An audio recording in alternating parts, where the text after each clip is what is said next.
The morning Daniel Wright adjusted his tie for the 5th time, his hands wouldn't stop shaking. Today wasn't just another diplomatic mission. Today, humanity would officially meet the Galactic Council. "Ambassador, the shuttle is ready," said Lisa Hernandez, straightening her own formal attire. Her calm voice steadied Daniel's nerves somewhat. "History in the making, Lisa. Let's hope they like us." Daniel tried to smile, but worry lines creased his forehead. The shuttle journey to the massive council station orbiting Earth was brief. Through the viewport, Daniel watched their blue planet grow smaller. Everything humanity had ever known was on that small sphere, and now they were about to learn just how tiny their place in the universe really was. The council chamber took Daniel's breath away. 12 different alien species sat in a semicircle of raised platforms. Some looked almost human, with subtle differences.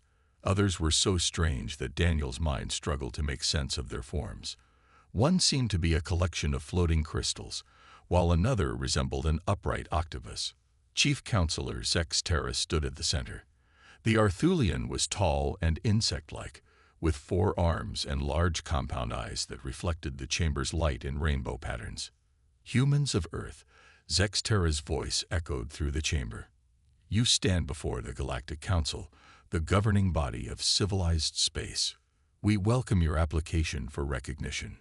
Daniel stepped forward. "On behalf of Earth, I thank the Council for this historic opportunity.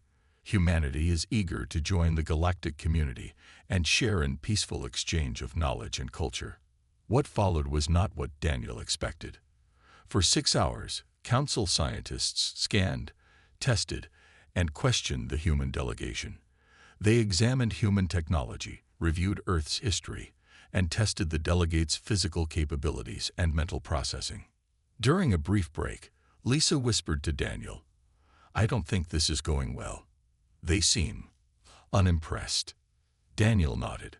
"They keep comparing our achievements to their standards. We only achieved faster than light travel 20 years ago. Some of these species have been spacefaring for thousands of years." When the tests concluded, the council members spoke among themselves in a language the translation devices couldn't interpret. Their body language, even among the most alien forms, suggested disagreement. Finally, Zex Terra addressed the humans again. "We have reached our decision. Based on our standard evaluation metrics, Earth is classified as a Category IA pre-interstellar species." Daniel frowned. "But we have achieved interstellar travel. We have colonies in the Alpha Centauri system." "Primitive colonies using rudimentary technology," replied a jellyfish-like counselor floating in a tank of purple liquid. "Your civilization has only mastered the most basic principles of physics and biology." Lisa stepped forward. "With respect, counselors, humanity has made remarkable progress in a short time. Our adaptability is irrelevant to classification," interrupted Zex Terra. "The metrics are clear and have served the Council for millennia. Humans are officially designated an inferior species, subject to probationary status." The words hit Daniel like a physical blow. "What does probationary status mean exactly?" "Your species will be restricted to your home solar system until you demonstrate sufficient advancement. You may not establish new colonies, and existing ones will be closely monitored. Council technology will not be shared until you reach Category I status." Daniel tried to argue, but the Council was firm. The decision was final. The return journey to Earth was silent and heavy. Daniel stared at the diplomatic documents, pages of restrictions and limitations placed on humanity. "What do we tell the United Earth government?" Lisa asked as they approached the landing pad in Geneva. Daniel looked at the waiting crowd of officials and media. "We tell them the truth. The Galactic Council thinks we're inferior." He squared his shoulders. "But we know better.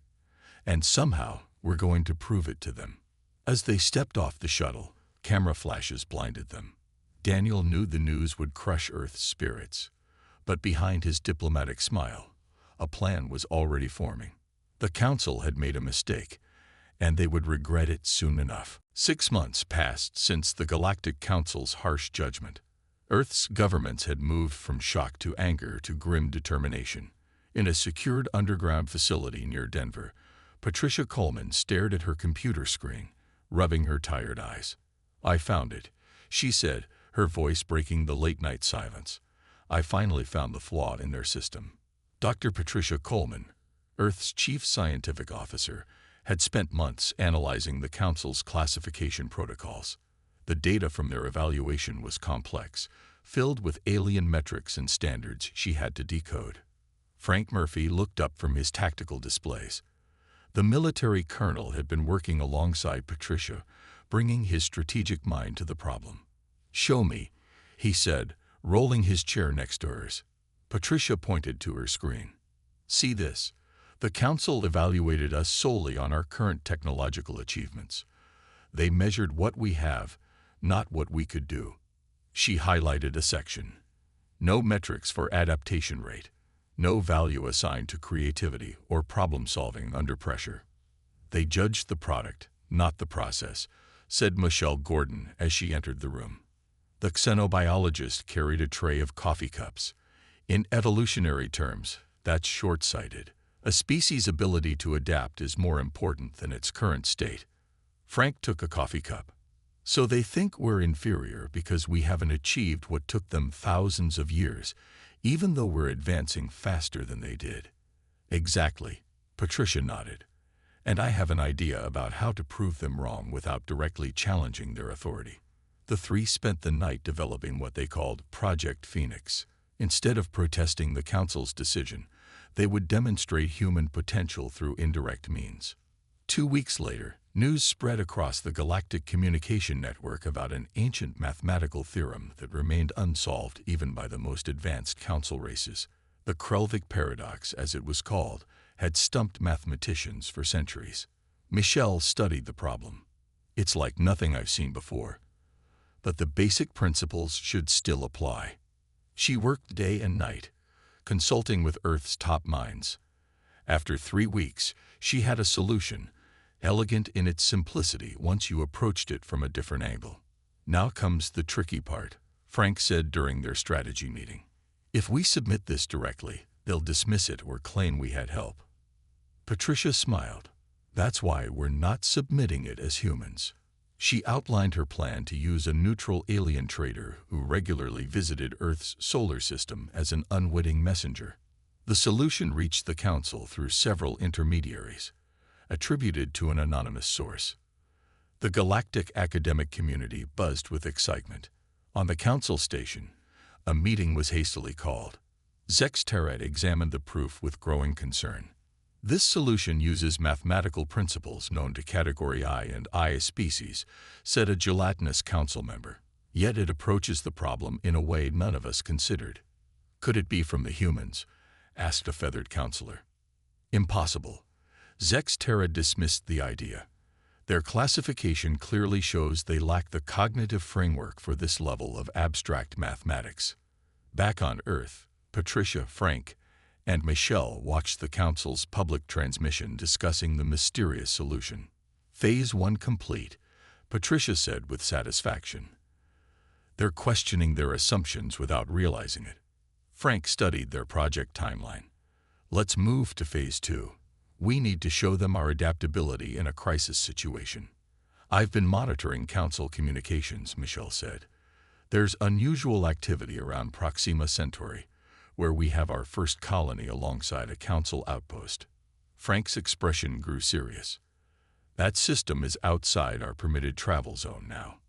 "Exactly," Patricia replied, "which makes it the perfect place to demonstrate what humans do best, solving problems when the rules say we can't." Little did they know that opportunity would come sooner than expected. In the Proxima Centauri system, an anomaly was forming that would confound even the most advanced Council technologies and give humanity their chance to shine. The emergency alert blared through the Proxima Centauri outpost, waking the night shift crew. Captain Olivia Wells rushed to the command center of the Earth vessel, Resilience, a ship that wasn't supposed to be there at all. "Report," she demanded, her eyes adjusting to the flashing red lights. "Some kind of spatial distortion forming near the planet. replied Navigation Officer Eric Barnes. "It's unlike anything in our records." The main screen showed a swirling mass of energy, growing larger by the minute. The beautiful blue planet of Proxima, home to both the human colony and the Council outpost, lay directly in its path. "Are the Council representatives aware?" Olivia asked. Communications Officer Grace Peterson nodded. "They're tracking it too. Their ships are moving to intercept." Olivia watched as 3 sleek Council vessels approached the anomaly. Their design made Earth ships look like children's toys by comparison. Surely their advanced technology would handle this crisis easily. But the anomaly didn't respond as expected. When the Council ships fired energy pulses to destabilize it, the distortion grew larger and more violent. One Council ship was caught in a gravity wave and spun out of control. "They're making it worse," Eric said, his eyes wide.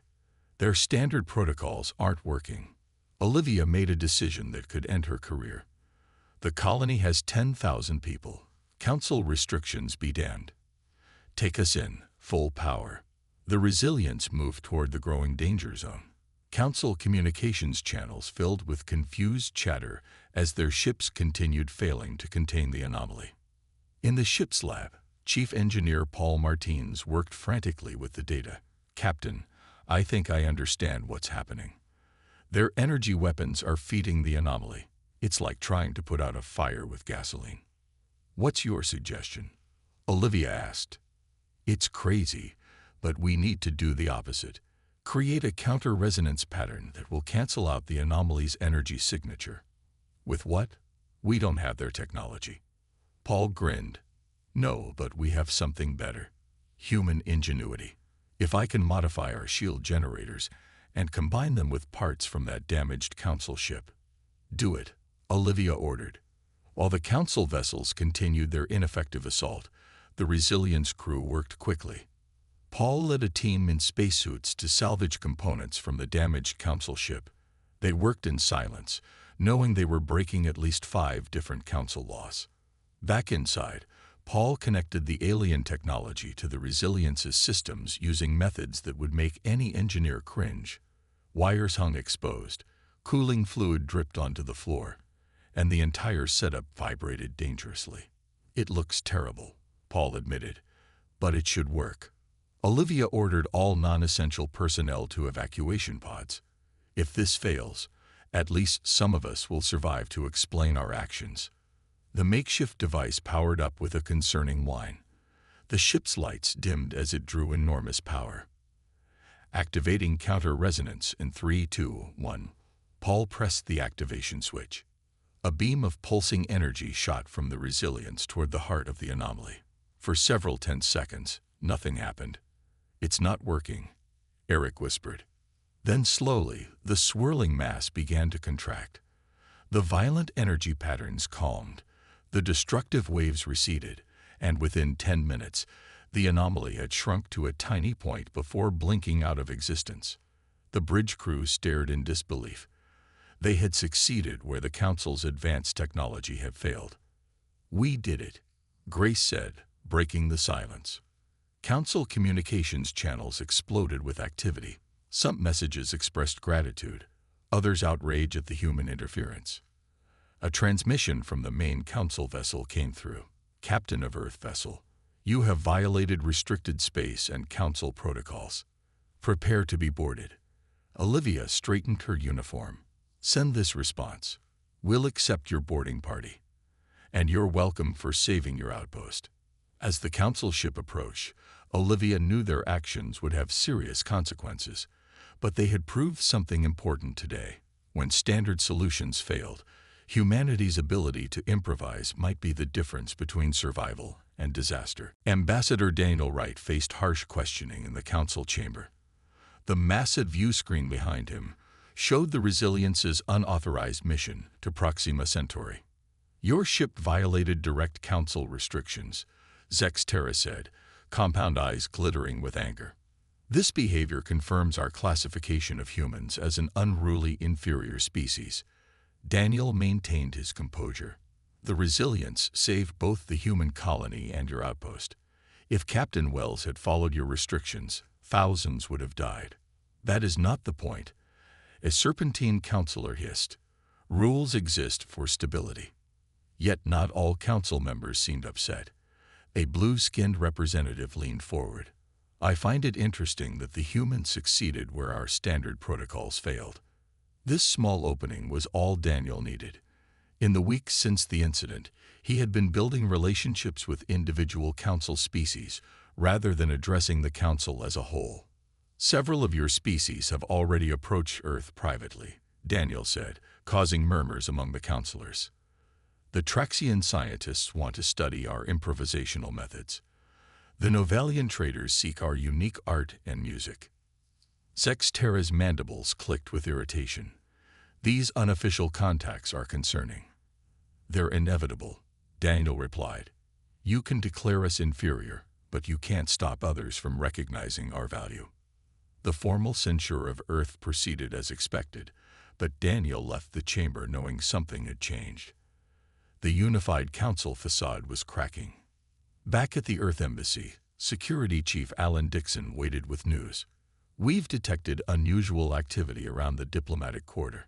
Someone's been monitoring our communications.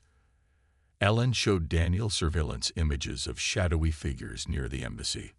We think they're Vrel. The Vrel Imperium was known for its secretive nature and belief in their genetic superiority. They had never hidden their distaste for bringing lesser species into the galactic community. Keep monitoring them, Daniel instructed, but carefully. The next day, Daniel and his diplomatic aide, Kelly Martinez, attended a reception hosted by the Traxians. As they mingled with representatives from various species, Kelly noticed something odd. The Vrel ambassador keeps watching us, she whispered to Daniel. And he's been talking to the same 3 counselors all night. Daniel nodded slightly. Those 3 voted most strongly against Earth in every session.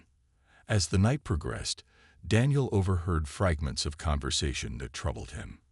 References to removing problems and necessary purification came from the Vrel group. When Daniel and Kelly left the reception, they took a different route back to the embassy. In a quiet corridor, 4 Vrel agents surrounded them. Ambassador Wright, the lead Vrel, said with a cold smile, "You've become quite popular lately. Some find this concerning." Daniel stepped in front of Kelly. "We're on neutral diplomatic ground. Any action against us would violate council law." "Laws change," the Vrel replied, "especially when evidence surfaces that humans attacked council representatives." Before Daniel could respond, an explosion rocked the nearby conference hall where several counselors were still meeting. Alarms blared throughout the station. "What perfect timing," the Vrel agent said. "And how unfortunate that human explosives will be found at the scene." Alan Dixon had been following at a distance.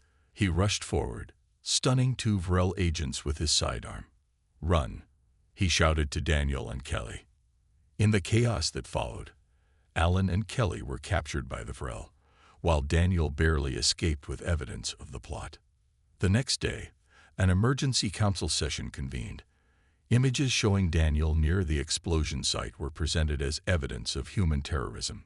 Despite Daniel's protests and evidence of Vrel involvement, the council was swayed by the apparent proof. Humans were now seen not just as inferior, but dangerous. By unanimous vote, Zextera announced, "Earth will face severe sanctions. A quarantine barrier will be established around your solar system within 3 standard days." Daniel watched helplessly as years of diplomatic work collapsed. With Alan and Kelly imprisoned and Earth about to be cut off from the galaxy, he had never felt more alone. His only hope was a message he had managed to send to Lisa Hernandez back at the embassy. "Frame up. Find allies. Trust no one on the council." Lisa Hernandez paced the small room that now served as Earth's entire diplomatic presence on the council station. After Daniel's arrest, she had been named acting ambassador, a title that meant little when most species wouldn't even speak to her. A soft chime indicated someone at the door. Lisa checked the security screen, surprised to see a tall, slender alien with silvery skin waiting outside. "I am Trilnax of the Luminary," the visitor said when Lisa opened the door. I believe we need to talk." Lisa remembered Trilnax from council sessions. The Luminary were known for their logical thinking and rarely involved themselves in political disputes. "Why would you risk coming here?" Lisa asked, offering the alien a seat. "Because the evidence against humans is too perfect," Trilnax replied. "In my 800 years of legal experience, when evidence is flawless, it is usually fabricated." Hope flickered in Lisa's chest. "You believe we were framed." "I believe there is more happening than the Council acknowledges. The Vrel have been unusually active in recent months. Their sudden concern about humans seems convenient." Together, they formulated a plan. Lisa would use Earth's remaining access privileges to gather station surveillance data, while Trilnax would quietly investigate where Alan and Kelly were being held. On Earth, Director Sam Bennett of Global Intelligence received Daniel's warning. He activated a dormant network of human operatives and allies throughout Council space. "We need everything you can find on Vrel activities," he told his team. "Shipping records, communication patterns, troop movements. Something bigger is happening." Within days, a pattern emerged. The Vrel had been stockpiling weapons and positioning fleets near strategic Council worlds for months. They had also been developing a bioweapon that targeted specific DNA patterns common to most Council species. Sam contacted Lisa through a secured channel. "The Vrel are planning a full-scale attack. The human incident is just a distraction to keep the Council focused elsewhere. I need proof to take to Trilnax," Lisa said. "I'm sending everything we have, but be careful. This information would be worth killing for." That night, Trilnax led Lisa through maintenance tunnels beneath the station. They'd reached a little-used detention level where Alan and Kelly were held under Vrel guard rather than Council security. "This alone proves something is wrong," Trilnax whispered. "The Vrel have no authority to guard prisoners here." Using Trilnax's access codes and a brief power disruption engineered by Lisa, they freed the two humans. Alan was bruised but standing. Kelly looked pale and weakened from Vrel interrogation techniques. "They questioned us about Earth's defenses," Alan explained as they hurried through the tunnels. "They weren't interested in the explosion at all." Back in the embassy, Lisa showed them the intelligence from Earth. "The Vrel are planning to attack the Council while they're distracted with us." "We need to warn the Council," Kelly said. "They won't believe us," Lisa replied. "We're accused terrorists now." Trilnax considered the evidence. "The full Council won't listen, but individual members might. However, even they would require more proof." "Then we'll get more proof," Alan said firmly. "And if the Council won't listen, we'll go around them." Lisa made a bold decision. "We'll release everything we know on the Galactic Public Network. Every species will see the Vrel threat simultaneously. The Council will be furious," Trilnax warned. "This breaks all diplomatic protocols." "Let them be angry," Lisa replied. "Better angry than extinct." Together, they compiled the evidence into a comprehensive file, including the Vrel bioweapon plans and fleet movements. With a deep breath, Lisa authorized the transmission.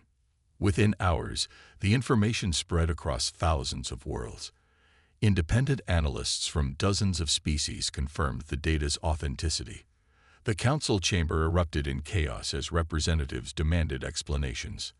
The Vrel ambassador denied everything, but 3 separate species presented their own evidence supporting the human claims. Zextara called for emergency session. Just as the Council began to realize the true threat, alarm systems throughout the station blared to life. The Vrel attack had begun sooner than anyone expected, and only the humans had prepared for it. The first wave of Vrel attacks devastated 7 Council worlds simultaneously. Their bioweapons spread through the air, causing Council species to fall ill within hours. Standard medical protocols failed to stop the sickness, and panic spread faster than the disease itself. On the Council station, emergency meetings turned to chaos as reports flooded in. Zextara struggled to maintain order. "How did we not see this coming?" demanded a furred representative, pounding the table with 6-fingered hands. The evidence was presented. Trilnax said calmly, looking toward Lisa Hernandez. By the humans. All eyes turned to Lisa, who stood with Daniel Wright. He had been released from custody when the Vrel attack confirmed the humans' warnings. Earth remains unaffected by the bioweapons, Lisa explained. Our biology is different enough from Council standard. And because we've been isolated, our systems aren't connected to Council networks that the Vrel have compromised. Can you help?